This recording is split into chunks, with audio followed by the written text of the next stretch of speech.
नमस्कार मित्रों। जो बदलाव आ रहे हैं इन दिनों में, वो बदलाव समग्र रूप से हमारी ज़िंदगी का हिस्सा बनते जा रहे हैं, चाहे अनचाहे, लेकिन आ रहे हैं। उन्हें आप स्वीकार करें न करें, इससे कोई फ़र्क नहीं पड़ता, लेकिन सिलसिला बदलावों का ज्यों का त्यों बना रहता है। अब जो नया बदलाव जिसकी ओर मैं आपका ध्यान बांटना चाहता हूँ या आपसे कुछ सूचनाएं आपस में साझा करना चाहता हूँ, वो ये है कि अब बड़ी पुरानी परंपराएं हैं हमारी पिंडदान की।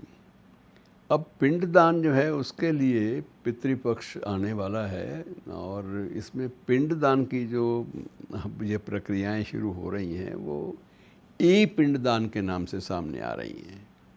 अर्थात आप पिंडदान के लिए अब बुकिंग करवा सकते हैं, और बुकिंग के बाद आप गया जी में, जहाँ की पिंडदान करना बड़ा अच्छा समझा जाता है, विशेष रूप से ये माना जाता है कि अगर प्रेत गति से या प्रेत योनि से मुक्ति पानी हो, या पूरी तरह से एक प्रकार से व्यक्ति की गति करवानी हो, दिवंगत, ये एक गति शब्द हमारे यहाँ प्रयोग होता है इस क्षेत्र में, अंचल में, तो उसका वैसे ही प्रयोग करेंगे।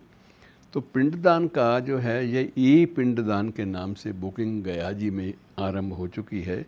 और एक अजीब बात ये भी है कि मित्रों की ये जो पर्यटन विभाग हैं हमारे, कुछ एक जो श्रद्धालु पर्यटन एक निगम की वेबसाइट बनी है, उस वेबसाइट पे कुछ एक पर्यटन विभाग भी सक्रिय हो उठे। इन्हें लगता है कि यह पिंडदान भी कुछ राजस्व का साधन बन सकता है। तो ये अलग अलग तौर तरीके हैं मित्रों जो बदल गए हैं।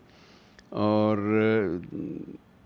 एक दिन इस जो पैकेज जो अलग अलग दिए गए, सबसे बड़ी बात विचित्र ये है कि ये एक शोक का और ये आध्यात्मिक चिंतन का दिन होता है पिंडदान का, लेकिन इसमें भी अलग अलग पैकेज बन गए हैं।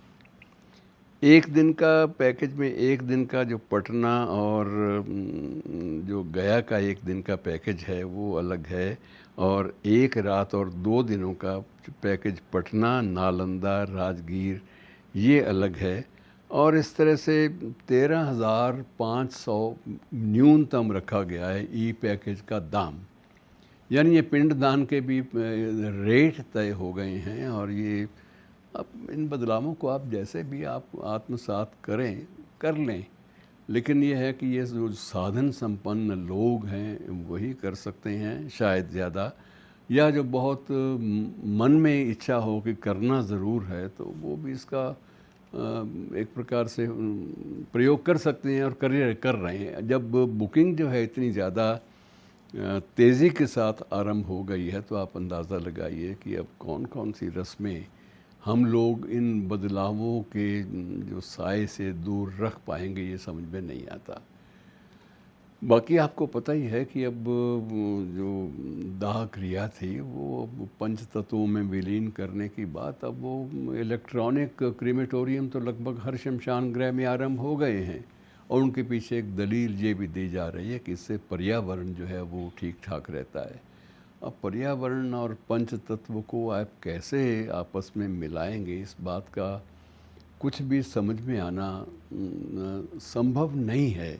लेकिन धीरे धीरे ये है कि जब सिलसिला ऐसा हो गया है, माहौल ऐसा हो गया है, तो उसके बीच में आप बचकर चल सकें।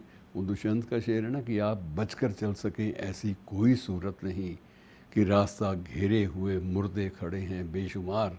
तो ये आप बचकर कब तक चलेंगे और कैसे चलेंगे, ये बात समझ में आने वाली नहीं है। अब इसके साथ ही हो सकता है कि आने वाले वक्त में गरुड़ पुराण की जो कथा है उसका भी पैकेज हो, या उसके भी एक प्रकार से, वो तो खैर आ ही गए हैं बहुत सारे, कि आप सिर्फ एक रिकॉर्ड लगा दीजिए या यूट्यूब पे आप तलाश करके उसको लगा दीजिए, उसको सुन लीजिए। आपको पंडित जी को घर बुलाने की या इन चीज़ों की आवश्यकता नहीं महसूस होगी। ये बात अलग है कि जिनके मन में श्रद्धा है, वो दान पुण्य करना चाहें तो वो कर लेंगे, पंडित जी को घर बुला के दान पुण्य कर देंगे या उनके खाते में जमा करवा देंगे। तो ऐसी बहुत सारी चीज़ें मित्रों, अब इन्हें हम ये मामले क्योंकि शोक संतप्त परिवारों से जुड़े हैं, हम इन्हें हास्यास्पद भी नहीं कह सकते दुखद भी नहीं कह सकते, क्योंकि ये अजीब से एक जो बदलाव की धारा है उससे जुड़े हुए हैं, और हम इनसे बच पाएँ ये संभव नहीं है। ये ज़रूर है कि अंतर में, अपने मन में ई पिंडदान के बावजूद अगर हम श्रद्धा भाव रख सकें तो ये एक बहुत बड़ी हमारे लिए उपलब्धि होगी। धन्यवाद।